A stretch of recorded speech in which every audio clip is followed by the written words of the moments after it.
Hey guys, Buildzoid here, and I don't learn. And you might be looking at this going like, wait a minute, Buildzoid, is that not a working Rampage 6 Apex? Wasn't the last Rampage 6 Apex in one of your videos very, very dead? Did you fix it? No, I didn't. I went and bought another one, which is why I said I don't learn. So this is a broken Rampage 6 Apex, but, as you can clearly see, it's running. It just has some very funky issues, like the postcode being stuck on 00 all the time, which is not really that concerning. What's more funky and, well, still not really that concerning is, well, this right here. Yeah. I can assure you the CPU is not getting 4 volts because if it was, I wouldn't have a CPU. Similarly, 24 volts and 10 volts and all of these readings. What I think happened is there's probably some components missing from the like around the Super IO, or there's like some shorted out traces connected to the Super IO. Because these readings right here are physically impossible for a system that is currently running. I do also have a multimeter, so, you know, I can even prove that at least the core voltage is not at 4 volts. I don't really see much point in well, actually, no, we're not going to do that because I can't one-hand it. I'm holding the mic in my hand right now, so, yeah. Anyway, yeah, the board, like, it runs for, like, you know, I can scroll through the menus and everything. It's just kinda not 100%. Let's put it that way.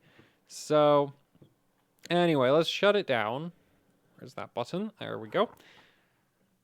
And, so it has some funky issues. So for one thing, the dual BIOS switch, oh, now it works. Okay, so that randomly comes and goes, because, let's see.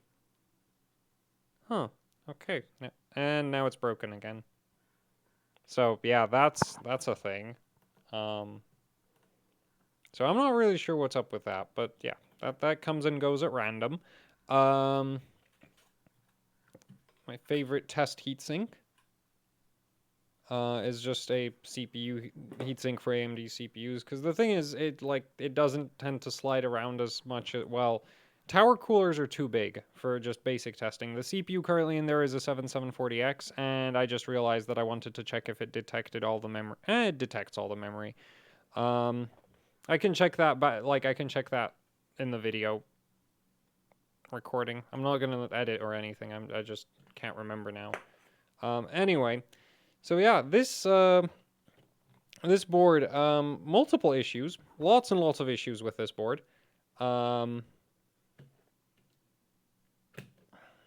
So the first problem that I had to fix with it was, well, the funny thing is, I'm not even sure that I fixed anything. Because the thing is, since it's always stuck on the 00 postcode, I don't know. Like, for a long time, I kept trying to repair the 00 postcode, but as you can clearly see, it runs even with it. So yeah, but you can see that in the socket we have some bent pins over there. I've straightened them out, so they're still, like, they're not aligned perfectly, but they do make contact with the CPU, so the CPU can start, and we have all the memory channels detected. So that right there, like, yeah, you can see it, but from a functional perspective, it's fine. So that's fixed, except for the part, like, visually it's not okay, but functionally it's fine. The bigger issues are on the back of the board, because this board's had a pretty rough life. Like, look at all the... I'm gonna have to zoom in on that. But, like, there is... And you can't really see it, but there is just scuff marks everywhere. Like, this right here is like, what, did you slide it over sandpaper? Right? Like, how do you get that on a board? Because, like, this is an aluminum heatsink. You need some pretty, like, you'd need to slide it on a pretty hard surface to get something like that on it. So that honestly looks like they slid it over concrete or something. Similar, like the SATA ports have road rash, which is just like, I have no idea how that got there. Right, you see that? There's a cap down here that looks like somebody tried to stab it. Or like slid a screwdriver down it, and the board's all covered in flux, and I just forgot about that. And so now I'm all fluxed up. Anyway,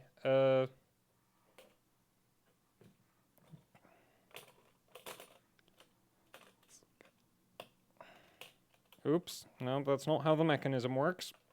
Give me a second. Should have pulled out the lav mic for this. There we go. Flip it over. So, up here we have some lovely soldering from me because there's 2 traces running across the edge here, and I'm not sure that I actually fixed anything by doing that, but they looked important. Like, the thing is, there's so traces that are critical, like that have signal. It's not centered properly.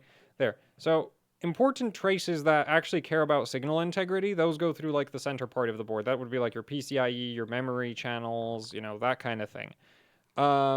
Important traces that just kind of need to exist go around the edge, which basically means that, yeah, if you scuff up the edge of a board, you're probably going to kill it because you're going to disable some fundamental functionality like the power button or, you know, that kind of thing. I can't really think of anything else that off the top of my head that would do something like that. But yeah, like there's 2 traces over there, so fix those. That took forever. I was kind of hoping that would make the postcode work again, but no. And I'm also not sure that that's necessary because, again, the board's been always showing 00. And, I mean, I didn't have it working before I did that. Or more like, I never saw it go all the way to the BIOS before I did that. But at the same time, that might be because I was really impatient with the 00 postcode and was like, well, it's saying 00, so I haven't fixed anything, and so I might have been turning it off a little bit too early. Also, when the board fires up, it says there's a surge error, like some like surge protection kicking in, which is like, so I'll probably have to disable that or fix it. I don't know which I'll end up doing because I'm not sure which one's more difficult. But yeah, there's basically just a bunch of scuff marks around the board that, like, there's a bunch of traces over here that have a bit of a, like, that spot right there, that actually breaks through the solder mask and might be affecting the traces. It's really hard to tell. It's a little bit too small. I really hope that's not the case because I don't want to rebuild these. These are way too close together. And, like, I don't have wire thin enough for that kind of thing. And then down here, there's some, like, more scuff marks, but I'm not sure that those actually do anything. So, yeah, the good news is this thing fires up, which is far better than the previous Rampage 6 Apex, which didn't fire up at all. Like, that one just, you know, doesn't turn on, and honestly, you shouldn't put CPUs in that one. Actually, no, at this point, it doesn't have a short circuit, so you can put CPUs into it, it just won't fire up. Because, you know, somebody decided to cook the chipset. Even though there was a VRM problem, so they cooked the chipset. Because logic. Anyway, this board, on the other hand, was just bent pins, and then I guess after the previous owner bent the pins on it, they just neglected it, and that's how it ended up with the road rash, the scuff marks everywhere, the broken traces, that kind of thing. And now it's just like, yeah, now I need to fix all the other, like, I still don't, like, there's not actually that much obvious damage, so I'm assuming there's, like, missing components. Like, I did notice there's, like, an LED missing up in this area, but that's an LED, that doesn't matter. But yeah, now I have a working Rampage 6 Apex. I mean, running Rampage 6 Apex would be the better way to put it. It runs. It doesn't really work. But I'm sure I can get it up to... Well, honestly, you could already use it in, like, my main concern is that it might have some, like, weird memory training issues if the voltage readings are all wrong. So yeah, that's going to be fun to troubleshoot. Which mostly I think that's just going to be some kind of problem with the Super I/O chip, because that's, as far as I know, most of those voltage readings are just done by that, and there. So I'll have to check this thing out. Or, yeah, I guess I'll have to look at this chip. And then, oh, you can't actually see the chip. Anyway.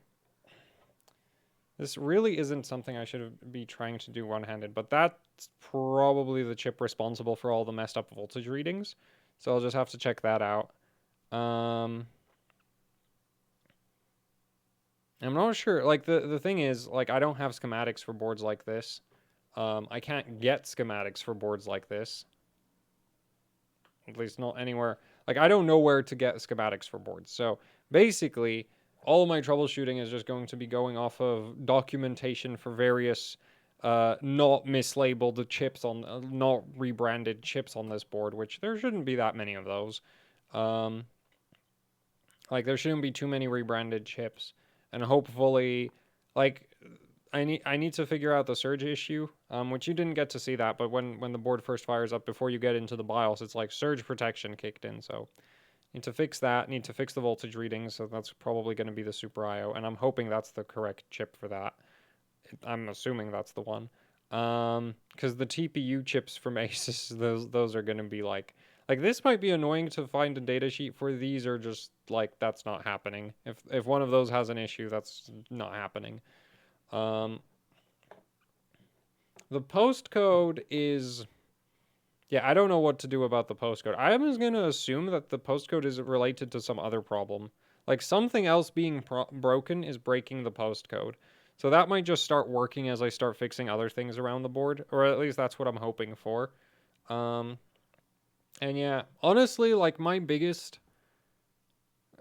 Actually, you know what's funny? Even though we don't have temperature readings in the BIOS, we might have temperature readings in Windows. So really, like, you know, I don't need, like, the main thing I need is the board to not think that there's a problem. Right? Like, as long as I have working temperature readings in Windows, I don't need the board, like, the board can think that the CPU is overheating for all I care. Similarly, I don't need working voltage readings in the BIOS as long as I have well, I don't actually need working voltage readings anywhere because I have voltage read points. And for voltages that I don't have voltage read points, I can just track them down myself. So that's nice and easy. So mostly I just need to get the board to shut the hell up. Right? Like that's the main issue, is just like if the board thinks there's a problem, it'll probably behave weirdly. So I need to do something about that. And if the readings are still wrong, that's fine, but they just have to not trip any kind of safeties. Which is great. And this is why I don't repair things for people, because I don't repair things, I just make them run. Big difference. Yeah, so anyway, I'm pretty excited about this, because this actually, like, this is already way more functional than the previous board. And I think this is within the realm of what I'm able to work around. I'm not going to say repair, but certainly work around. This is, and so, yeah. So now I'll have a functional Rampage 6 Apex. Semi-functional Rampage 6 Apex. Yep, anyway, so that's kind of it for the video. Like, I just wanted to show off that for what, like...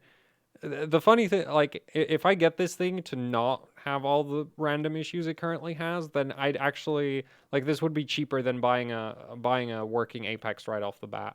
Because the thing is just like, this board cost me, I think, 50 quid. The first one cost me 60 quid, which admittedly is getting pretty close to the price of a used secondhand Rampage 6 Apex, but it's still technically slightly cheaper. And I get to have the... You know, like, I'm paying for the adventure of trying to figure out what the hell is wrong with my voltage readings. Like, I don't actually know. There's probably, like, a resistor that's missing. That's what I'm guessing, is, like, there's a resistor that's missing, or I screwed up the soldering up on the top edge of the board. That's also a possibility. Because the thing is, if, like, normally all of the voltage readings are set up through a voltage divider. And so if there's, like, one of the resistors for that is missing, then that would just blow the voltage reading way out. At the same time, that might actually just kill stuff, so maybe not. I'm really not sure how you get, like, double voltage readings. Like, actually, 4 volts VCore, I think VCore is just not being connected to at all. Like, that's just not getting read. 4 volts memory voltage, I'm gonna assume is the same kind of thing going on. Yeah. Anyway, so basically I need to think about this and figure out, like, what to do about it. But yeah, that's it for the video. Thanks for watching. Like, share, subscribe, leave any comments, questions, suggestions down in the comment section below. If you'd like to support what I do here with actually hardcore overclocking, I have a Patreon. There's also a Teespring store. There's links to both of those down in the description. Teespring is for buying shirts, stickers, posters, you know, the usual YouTuber merch, and the Patreon is for just supporting me directly. It would be much appreciated if you checked out either of those links. Again, they're in the description. And yeah, that's it for the video, so thank you for watching, and goodbye.